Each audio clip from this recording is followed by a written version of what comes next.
Never on fire. NABARD ವಿಚಾರದಲ್ಲಿ ಕೇಂದ್ರ ತಾರತಮ್ಯ ಅನುಸರಿಸ್ತಾ ಇದೆ ಅಂತ ಹೇಳಿ ಸಿದ್ದರಾಮಯ್ಯ ಮಾತನಾಡಿದ್ರು. ಇದೀಗ ಅದೇ ವಿಚಾರಕ್ಕೆ ಸಂಬಂಧಪಟ್ಟಂತೆ ಬಿಜೆಪಿ ನಾಯಕರು ಕೂಡ ಮುಗಿಬಿದ್ದಿದ್ದಾರೆ. ಈಗ ಬಿಜೆಪಿ ಹಾಗೂ ಕಾಂಗ್ರೆಸ್ ನಡುವೆ ನಬಾರ್ಡ್ ವಾರ್ ನಡೀತಾ ಇದೆ. ನಬಾರ್ಡ್ ಅನುದಾನದಲ್ಲಿ ರಾಜ್ಯಕ್ಕೆ ಅನ್ಯಾಯ ಆಗ್ತಾ ಇದೆ, ತಾರತಮ್ಯವಾಗಿದೆ, ಮಲತಾಯಿ ಧೋರಣೆ ಆಗಿದೆ ಅಂತ ಸಿದ್ದರಾಮಯ್ಯ ಹೇಳಿದ್ದಾರೆ. ರೈತರಿಗೆ ಅನ್ಯಾಯ ಮಾಡಿದ್ದು ಸರಿ ಅಂತ ಹೇಳಿ ಜೋಶಿ ಹೇಳ್ತಾ ಇದ್ದಾರೆ. ಇಲ್ಲಿ ರೈತರ ಮಗ, ಮಣ್ಣಿನ ಮಗ ಕುಮಾರಸ್ವಾಮಿ ನಬಾರ್ಡ್ ವಿಚಾರದಲ್ಲಿ ಯಾಕೆ ಮಾತನಾಡ್ತಿಲ್ಲ ಅಂತ ಕೇಳ್ತಿದ್ದಾರೆ ಸಿದ್ದರಾಮಯ್ಯ ಅವರು. ನಿರ್ಮಲಾಗೆ ನಬಾರ್ಡ್ ಅಧಿಕಾರಿಗಳ ಜೊತೆ ಮಾತನಾಡಲು ಹೇಳ್ತೇನೆ, ರೈತರಿಗೆ ಸಾಲದ ವಿಚಾರ ಕೇಂದ್ರ ಸರ್ಕಾರದ ಜವಾಬ್ದಾರಿ ಅಲ್ವಾ? ಮೈಸೂರಲ್ಲಿ ಸಿಎಂ ಸಿದ್ದರಾಮಯ್ಯ ಆಕ್ರೋಶವನ್ನು ವ್ಯಕ್ತಪಡಿಸಿದ್ದಾರೆ.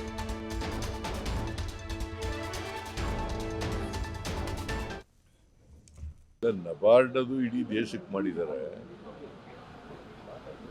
ನಬಾರ್ಡ್ನಲ್ಲಿ ಅನಗತ್ಯವಾಗಿ ಮಾಡಿದ್ದಾರೆ. ಹೋದ ಸಾರಿ 23-24ರಲ್ಲಿ 5,600 ಕೋಟಿ ರೂಪಾಯಿ ಕೊಟ್ಟಿದ್ರು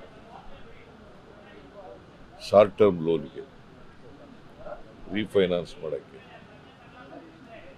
5,600 ಕೋಟಿ. ಈ ಸಾರಿ ಇಂಡಿಕೇಟ್ ಮಾಡಿರೋದು 2,340 ಕೋಟಿ. ಎಷ್ಟು? 2,340 ಕೋಟಿ. ಅಂದರೆ 58% ಲಾಸ್ಟ್ ಇಯರ್ಗಿಂತ ಈ ವರ್ಷ ಕಡಿಮೆ ಆಯಿತು. ಫೈನಾನ್ಸ್ ಡಿಪಾರ್ಟ್ಮೆಂಟು ಕೆಳಗಡೆ ತಾನೇ ಬರೋದು ನಬಾರ್ಡು. ಕರ್ನಾಟಕ ರಾಜ್ಯಸಭಾ ಮೆಂಬರ್. ಈಗ ನಮಗೆ 4.5%ಗೆ ಕೊಡ್ತಾರೆ ನಬಾರ್ಡ್ನವರು.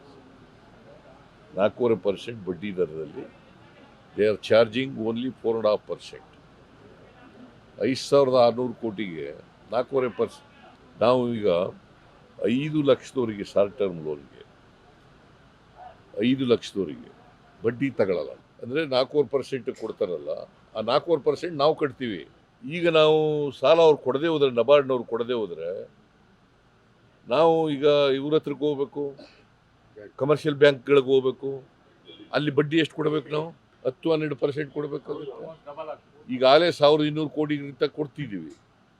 ಇನ್ನೂ ಜಾಸ್ತಿ ಆದರೆ ಈ ವರ್ಷ ನಾವು 9,012 ಕೋಟಿ ಕೊಡಬೇಕು ಅಂತ ಮಾಡಿದ್ದೀವಿ.